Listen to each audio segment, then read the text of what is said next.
crispy, biscuity base, a tangy inside, and fluffy meringue. I could only be describing a lemon meringue pie. And I know my best friend, this is her favourite dessert, so I'm making this for Beth. First of all, we need to make a lemon curd. Now, my recipe is a little bit different to everyone else's.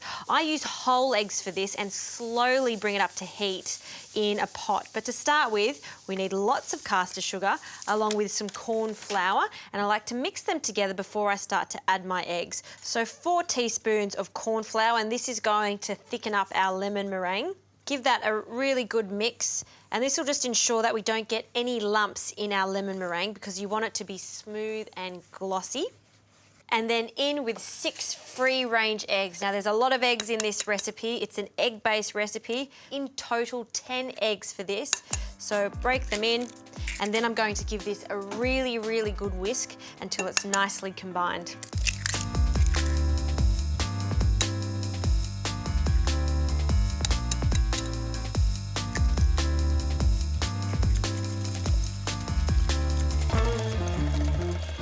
So that's the base of our lemon curd. And before I start very slowly heating this up in a pot, we need to juice and zest lots of lemons. Now, I like my lemon tart to be really tangy. I don't like it to be overly sweet. So 4 lemons is what I require for my recipe. So with a zester, I'm going to zest all of the lemon peel off, and then I'm going to juice them.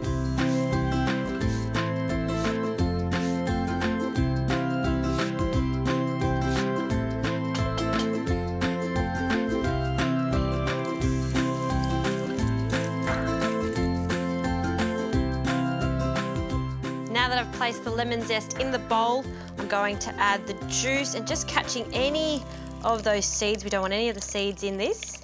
Perfect. And one last whisk, and now we can place this on the heat. Now, I always start with the heat off because we don't want this to scramble at all. We want it to become really glossy and silky. So into a clean pot here that's not hot, and then I'm going to turn on a low heat. Perfect.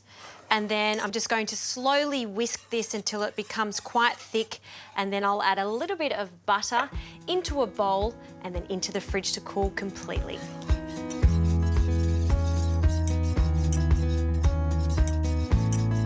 Now that this is thickened up nicely, look at that, it's coating the back of my spatula there. I can add the butter and just gently mix that until it's completely dissolved. Then it goes into the bowl. Now, allow it to cool completely before you do put it into the fridge. And I like to add a little bit of Glad wrap into the bowl, pressed right against the curd there, so no skin develops when it's chilling in the fridge.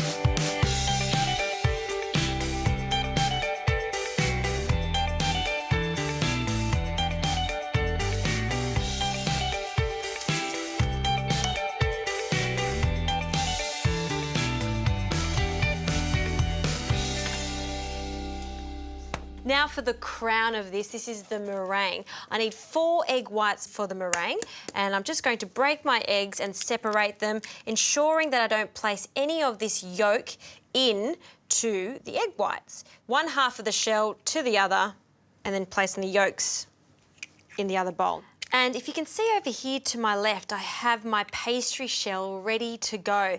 This is my pastry recipe for short crust pastry, which is half the fat to flour, and I've blind baked it first and then removed the rice, which I use just to ensure that the pastry doesn't lift when it's cooking.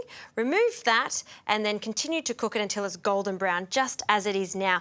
Now, I have the full recipe for my short crust pastry on the Everyday Gourmet website, so you can follow it. Now I'm going to place my egg whites into a mixer bowl with a whisk attachment. Once the eggs start to get frothy, I'm going to add some caster sugar. We're wanting a really silky, fluffy texture for this. So I'll turn that on, and then I'm going to keep an eye on this. Slowly add that sugar until it dissolves completely into the egg whites.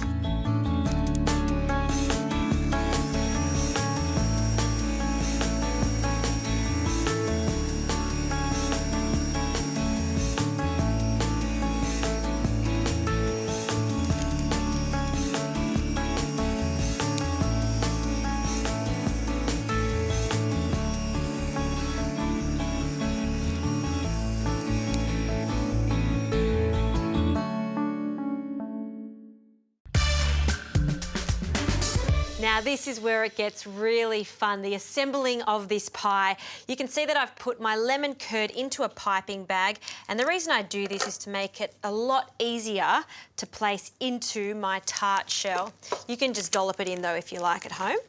And starting from the outside, I'm just going to pipe this delicious, tangy, sweet lemon curd in. I love lemon curd. If you've got any leftover, put it in a jar into the fridge and you can use it on your toast in the morning. It's so good. So keep piping. Perfect. Look at that colour. And now, with the meringue, I don't choose to pipe it because I want it to look really rough. I want peaks on this. So I've got stiff peaks here, so glossy. And then I'm just going to just dot this around the tart, leaving a 2 centimetre border because I really want to show off that lemon curd underneath it. And the rougher this is on the top, the better, because we're going to get a golden finish on it when I start blow torching it. Spread it just a little bit and then lift it up and make all these little peaks so it's poking up. Like I said, this is the crown of it. So just by hitting and tapping the top there, you get that effect. I'm just going to spread that out a little bit more. Happy with that? I think that looks so much better than piping it in. Okay, now for the really fun part, I've got a blowtorch here. You can get these from your hardware store or good homeware stores sell this. So light this up and really gently and carefully, we're going to burn the top of this just so we've got golden peaks on the snowy mountains. People always ask me why I love cooking. Days like this, the theatre of cooking, when you finally see the result of a magnificent dessert like this. Just a little bit more over here. And there you have it. That's the best old school dessert I think I make.